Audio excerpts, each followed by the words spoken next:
నమస్తే, welcome to our channel. నేను పద్మిని. ప్రస్తుతం పాటు సోషల్ యాక్టివిస్ట్ కృష్ణ కుమారి గారు ఉన్నారు, మాట్లాడదాం. మేడం నమస్తే. మేడం, ఇక నాగార్జున గారు కూడా డెఫినెట్ గా డిఫమేషన్ కేస్ ని వేయటం జరిగింది. ఇంత ఇల్గా మాట్లాడటం, బహిరంగంగా ఒక వేదిక మీద ప్రెస్ మీట్ పెట్టి మాట్లాడటం అనేది నిజంగా చాలా బాధాకరం అంటూ డెఫమేషన్ కూడా వేశారు. సో ఎట్లా చూడొచ్చు మరి డెఫమేషన్ ని? ఆబ్వియస్ గా ఇట్లాంటి కేసెస్ అన్ని చిన్న చిన్న అలవాటే ఉండుంటాయి, అయినప్పటికీ డెఫమేషన్ అయితే పడింది. ఇప్పుడు ఈమెయితే ఈ విషయానికి సంబంధించి కోర్టుకి వెళ్లాల్సిందేనండి. ఈవిడ ఈ సందర్భంగా నన్ను టీఆర్ఎస్ పార్టీ వాళ్ళు ఇలా చేశారు కాబట్టి నేను ఇలా మాట్లాడాను అంటే కోర్టు కూడా ఏకీభవించదు. ఇప్పుడు కోర్టు అంటే, చట్టం అంటే నథింగ్ బట్ కామన్ సెన్స్ అండి. ఇప్పుడు ఏ చిన్నపిల్లాడిని ఒక మూడో మనిషిని తీసుకొచ్చి కూర్చోబెట్టి వాళ్ళు అలా అన్నారంట, అందుకోసం ఈవిడ ఇలా అన్నదంట అంటే ఏం చెప్తారు? కరెక్ట్ కాదనే చెప్తారు కదా. కరెక్ట్ కాదనే చెప్తారు కదా. ఇదంతా ఎలా అయిపోయిందంటే ఎవరో జ్వాలను రగిలించారు, వేరెవరో దానికి బలైపోయారు అన్నట్లుంది. అసలు ఆ రోజు రఘునందన్ రావు మీటింగ్ లో ఆయన మీకు దండెవ్వడం ఏంటి, దానికి టీఆర్ఎస్ వాళ్ళు పెట్టడం ఏంటి? అసలు ఇప్పుడు మొత్తం టీఆర్ఎస్ వాళ్ళు తీసుకోవాల్సిన బరువు బాధ్యతను మొత్తాన్ని అనవసరంగా దారిన పోయేదాన్ని నెత్తినేసి రుద్దుకోవడం అంటే ఇదే కొండా సురేఖ విషయంలో. ఇక్కడ ఈ డెఫమేషన్కి సంబంధించి ఆవిడ ఎంతో కొంత కోర్టు ముందు సంజాయిషీ ఇచ్చుకోవాల్సిన అవసరం ఉంది. కోర్టు చేత మొట్టికాయలు తినే పరిస్థితి కూడా ఉంది. అనవసరంగా ఆయుధాలు అందించింది వాళ్ళకి, అనవసరంగా తన అమ్ముల పొదిలో ఆయుధాలని అందించింది వాళ్ళకి. రాజకీయంగా ఇది చాలా చాలా పెద్ద పొరపాటు అని చెప్పొచ్చు. స్టార్టింగ్ చిన్న పాయింటే, కానీ ఇది ఎంత వెళ్ళిందో చూడండి, ఎంత దూరం వెళ్ళిందో చూడండి, ఎంతమందికి చుట్టుకున్నది. ఇది అవసరమా మనకి? కాదు. కాంగ్రెస్ నుంచి ఎటువంటి సపోర్ట్ ఉంటుందని అనుకోవచ్చు కొండా? కాంగ్రెస్ నుంచి కూడా ఇప్పుడు ఎవరూ సరిదిద్దే పరిస్థితిలో లేరండి. ఇప్పుడు 10% ఒళ్ళు గాలింది అనుకోండి, డాక్టర్లు ఏదన్నా చేస్తారు. 20% గాలింది, 30% గాలింది, 50% కలిసి కాలితే కూడా ప్లాస్టిక్ సర్జరీ చేసి ఎట్లా ఒట్లా కాపాడతారు. అసలు 95% కాలిపోయిన పరిస్థితిలో ఎవరు మాత్రం వచ్చి ఏం కాపాడతారు? ఇప్పుడు మీరు నేను ఉన్నామండి, ఒక మహిళకి ఇన్ని కామెంట్స్ వస్తున్నాయి, ఆమెను ఎట్లన్నా సపోర్ట్ చేద్దామా అంటే మీకు నాకు ఏమైనా దొరుకుతుందా చెప్పండి? సపోర్ట్ చేస్తే మనం దొరికిపోతాం. అది ఏంటమ్మా బుద్ధి లేదా, నువ్వు సాడదానివేనా అనే కామెంట్లు తినాల్సిన పరిస్థితి వస్తుంది. అసలు యాక్చువల్గా నిన్న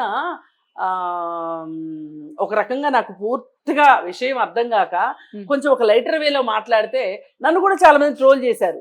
ఆవిడకి సపోర్ట్ చేస్తున్నారనే అర్థం చేసుకున్నారు. కానీ నేను చెప్పదలుచుకుంది ఏంటంటే, ఎవరికి ఎవరు సపోర్ట్ అనే కన్నా కూడా ఒక విలువల్ని, రాజకీయాల్లో కామెంట్స్ విషయంలో కూడా ఒక విలువలని మనము ప్రతిష్టాపించాల్సిన అవసరం ఉంది.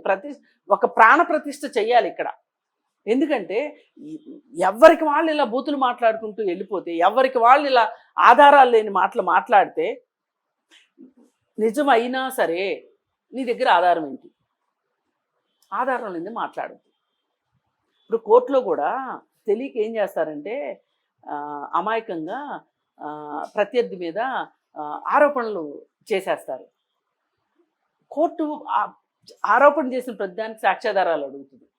ఇవ్వలేకపోతే నువ్వు తప్పుడు కేసు పెట్టావని నిన్ను చివాట్లు పెడుతుంది. ఎంత న్యాయం నీ వైపు ఉన్నప్పటికీ. అందుకే కరెక్ట్గా ఎక్కడ దొరుకుతారు రెండో వాళ్ళు, అది చూసి గురి చూసి కొట్టడం అంటారు చూసారా. ఇక్కడ కొండా సురేఖ గురి తప్పిన బాణం ఇవాళ. మరి ఈ గురి తప్పిన బాణానికి ఈ కాంగ్రెస్ పార్టీ ఎంతవరకు మూల్యం చెల్లించగలదు? కాంగ్రెస్ పార్టీ ఎలా వెనకేసుకు రాగలదు? అసలు ఎందుకు వేసుకొస్తుంది అనేది ఓ ప్రశ్న. అంటే డ్యామేజ్ తక్కువ ఉందనుకోమ్మా, ఇమేజ్ కాపాడుకోవటానికి. అసలు ఇంతకంటే ఘోరమైనటువంటి హైడ్రా గురించి ఎవరు అక్కడ స్పందించట్లేదు.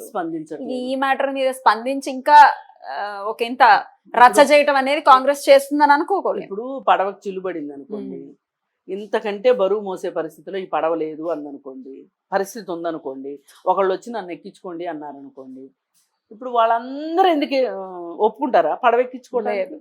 ఇవాళ అదే పరిస్థితిలో కొండా సురేఖ ఉంది.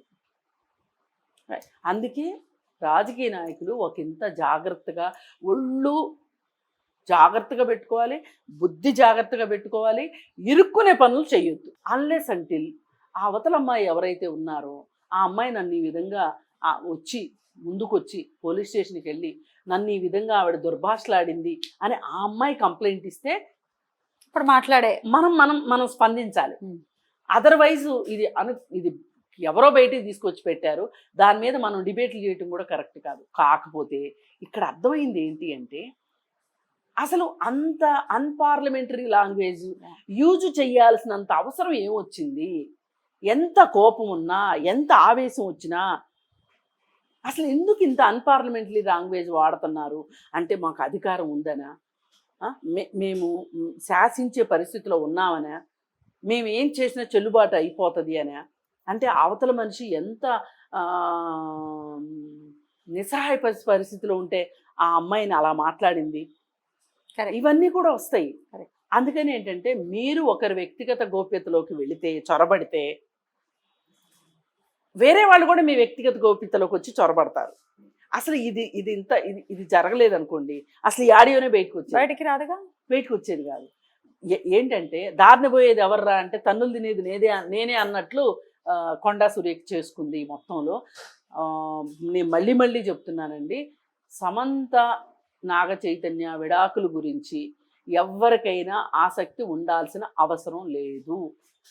వాళ్ళు ప్రపంచానికి ప్రకటించాల్సిన అవసరం లేదు. వాళ్ళు ఒక పరస్పర అంగీకారంతో విడాకులు తీసుకున్నారు.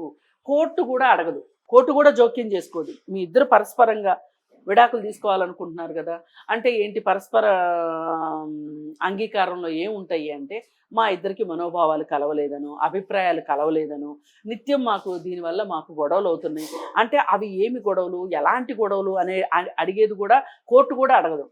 కోర్టు ఎప్పుడు అడుగుతుంది అంటే ఒకరే విడాకులకి వెళితే ఎందుకు విడాకులు తీసుకుంటున్నాం అనేది కోర్టుకు మనం చెప్పాల్సి ఉంటుంది. చెప్పాల్సినప్పుడు రెండో వాళ్ళ మీద కంప్లైంట్లు చెప్తాం మనం.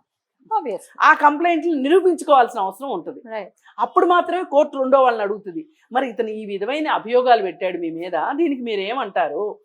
లేదు అనుకుంటే ఇవి కరెక్ట్ కాదు అంటే మీ దగ్గర ఏమైనా సాక్ష్యాలు ఆధారాలు ఉన్నాయా అని అడుగుతుంది కోర్టు. అంతేగాని పరస్పర అంగీకారంతో విడాకులు కోరుకునే వాళ్ళని కోర్టే అడగదు. అలాంటిది నువ్వెవరు, నువ్వెంత, అసలు నువ్వెందుకు అడుగుతావు? అసలు నువ్వేదో ఊహించేసుకుని ఒక క్రైమ్ థ్రిల్లర్ స్టోరీ లాగా మాట్లాడతాను అంటే కుదరదు. మీరు రాజకీయ నాయకులు, మీరు ఎంత బాధ్యతతోనూ ఒక విధమైన క్రమశిక్షణతోనూ ఉండాల్సిన అవసరం ఉంది. పైగా మీరు వేరే వాళ్ళకి ఒక ఎగ్జాంపుల్గా ఉండాలి. మిమ్మల్ని చూసి నలుగురు నేర్చుకునేటట్లు ఉండాలి. ఆ వీడియో ఆ ఆడియో బయటపడిన ఆడియో వింటే మీ మీద ఏమైనా గౌరవం ఉంటుందా? అసలు వర్ణించడానికి కూడా వీలుగానంత పరిస్థితి. ఈ కుళాయిల దగ్గర కూడా అంతలా కొట్టుకోరేమో. కుళాయిల దగ్గర కూడా కొట్టుకోరు, అట్లా కొట్టుకోరు. ఏది ఏమైనా కొండా సురేఖ గారు ఆవిడ పూర్తిగా ఒక రకంగా దివాళా తీసినంత పని అయిపోయింది ఈ విషయంలో. దివాళా వ్యాఖ్యలు అంత దివాళా కోరుతనంగా ఉన్నాయి. ఈ క్షణానికి కూడా నేను చాలా పొరపాటు జరిగిపోయింది, అనుకుని జరిగిందా అనుకోకుండా జరిగిందా ఏదన్నా కానీ ఇర్రెస్పెక్టివ్